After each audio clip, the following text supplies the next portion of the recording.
selamat datang di LPG dari Banten TV. Hari ini kita berkunjung ke Kabupaten Lebak di Rangkas Bitung ya. Kebetulan saya sudah ada materi hari ini tentang entrepreneur.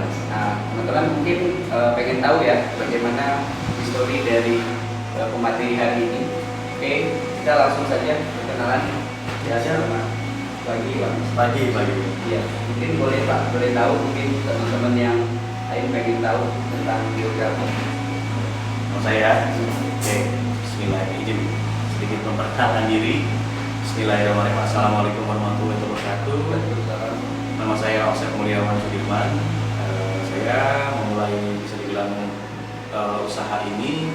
Saya pribadi jujur usaha yang saya geluti adalah usaha tambang pasir galian C, di mana dalam pengerjaannya ini menggunakan 3 alat berat dan beberapa karyawan sekitar 50 karyawan. Adapun background pribadi saya, walaupun saya bekerja di lapangan, tetapi saya ini lulusan S2 Hukum. Oh, S2 Hukum. Saya di lulusan Papua, gitu. Dan memang dulu saya memang asli putra daerah di Kabupaten Lebak, dan memang kalau bisa dibilang putra daerah, saya lebih jauh dari sini Pak lokasinya. Rumah pribadi saya masih pelosok lagi. Masih pelosok lagi Pak. Jadi artinya orang yang pelosok punya usaha. Oh, oke, ini teman-teman ini menarik ya, bahwa orang daerah pun bisa mengembangkan daerahnya sendiri dan menjadi perusahaan besar. Oke teman-teman, ini kita di perusahaannya memang agak sedikit ada ini ya Pak, tulisingan dari di luar. Jadi teman-teman kita lanjut lagi. Mungkin ceritakan sedikit Pak dari mulai kecil sampai hari ini seperti apa tentang kehidupan Bapak. Baik, berarti saya menceritakan dari kecil sampai dengan sekarang ya. Ya, ini saya pribadi bisa dibilang dibesarkan di salah satu desa di Kabupaten Lebak. Yang desa tersebut namanya Desa Cisimet. Oh, Cisimet, yang lebih nama kecamatannya Kabupaten Lebak.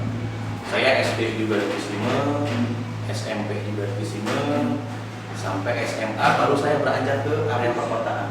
Jadi bisa melihat kehidupan yang agak-agak lumayan agak modern itu ketika saya SMA. SMA. Setelah lulus SMA, saya SMA di SMA 1 Rangkas Bitung. Setelah lulus dari SMA 1 Rangkas Bitung, saya sempat dulu Pak singgah di Latansa Masiro, karena memang waktu itu saya belum bisa berangkat kuliah ke Pakuan. Saya dulu ya salah dari Latansa ini saya ke Pakuan. Cuma saya sedikit agak saya ceritakan dulu kenapa saya singgah dulu di Latansa. Nah, pada saat itu saya ambil manajemen Pak. Manajemen. Tapi tidak sampai lulus Pak. Nah, ini harus diceritakan.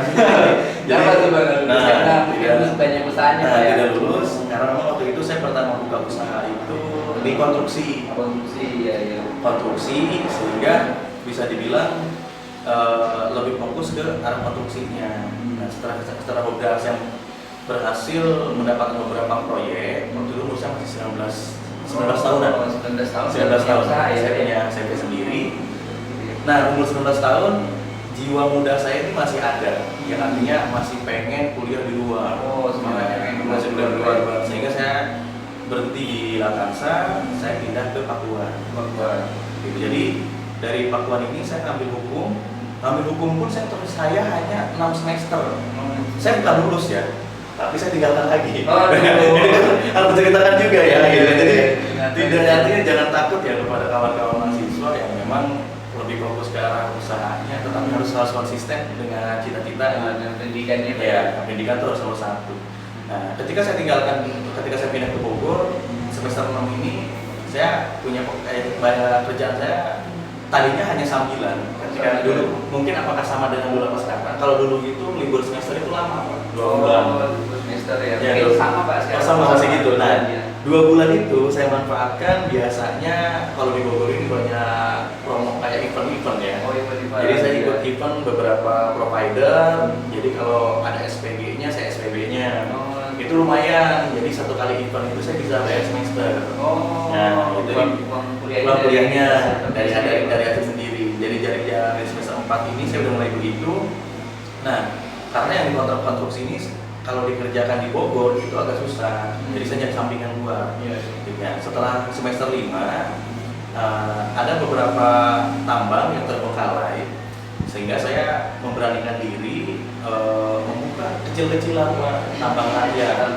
Tambang rakyat, ya tambang rakyat. Dari tambang rakyat itu yang hanya belum ada alat. Tambang rakyat itu ya bukanya juga mungkin hanya modal 9-10 juta. Masih manual. Masih manual dari uang yang saya pegang itu. Saya buka tambang rakyat. Dari tambang rakyat ini saya mulai coba. Nah, pas semester 6 saya istilahnya fokus. Saya lepaskan kuliah. Saya ke wirausaha. Gitu. Jadi saya melihatnya orang-orang pakai alat berat dengan kapasitas produksi sekian. Saya melihatnya lebih baik saya ajar dengan manualnya yang diperbanyak. Jadi yang manual itu yang modalnya cuma 9-10 itu saya bikin banyak.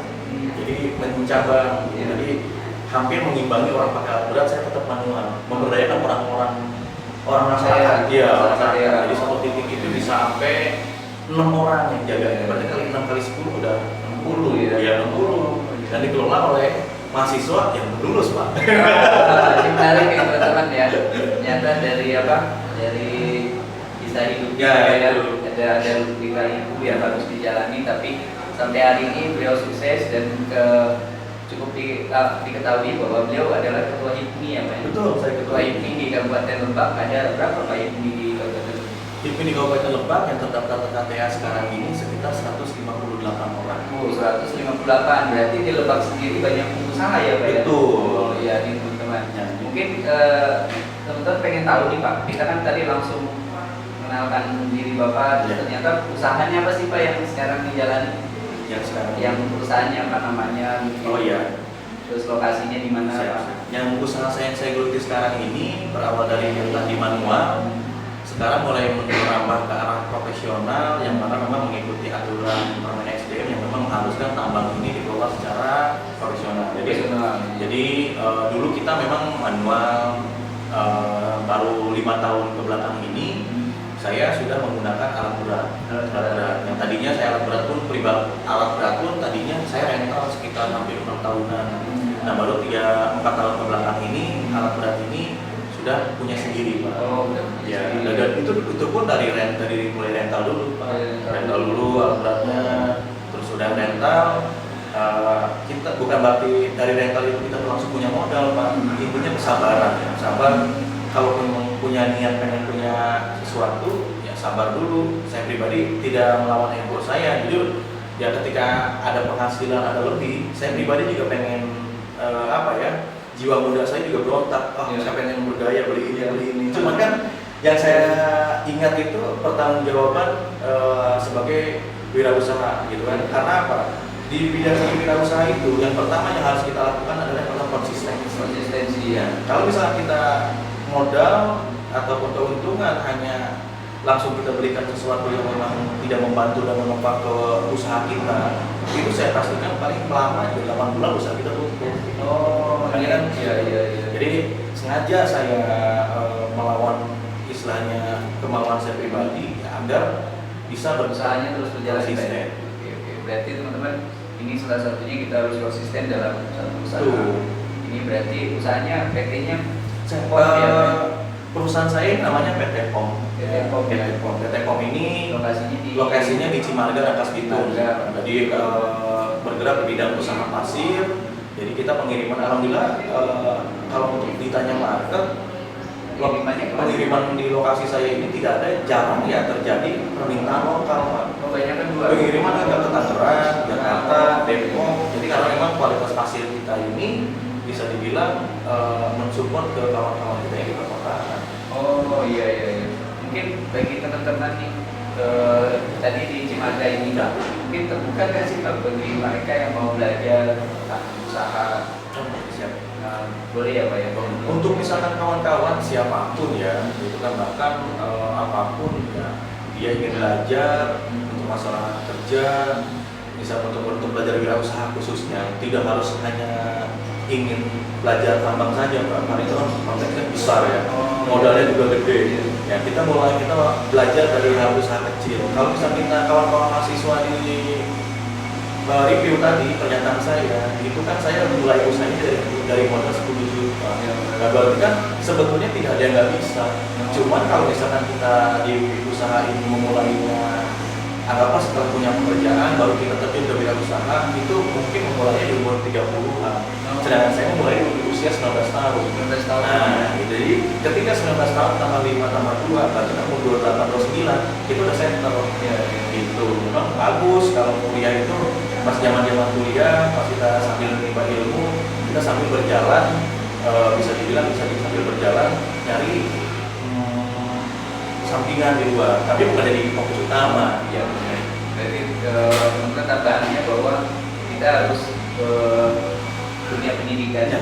dan dunia usaha pun harus seimbang ya Pak ya, supaya teman-teman bisa juga jadi pengusaha. Mungkin teman-teman pengen tahu lebih lanjut tentang bagaimana dari histori pengusaha lokal di Jepang. Nanti kita lihat di video kita yang kedua, teman-teman jangan lupa di subscribe, di like, sama di komen. Nanti semakin banyak komen, nanti kita bisa bikin seminar. Ya siap. Bikin seminar tentang usaha. Boleh. Teman-teman kita lihat di video kita selanjutnya.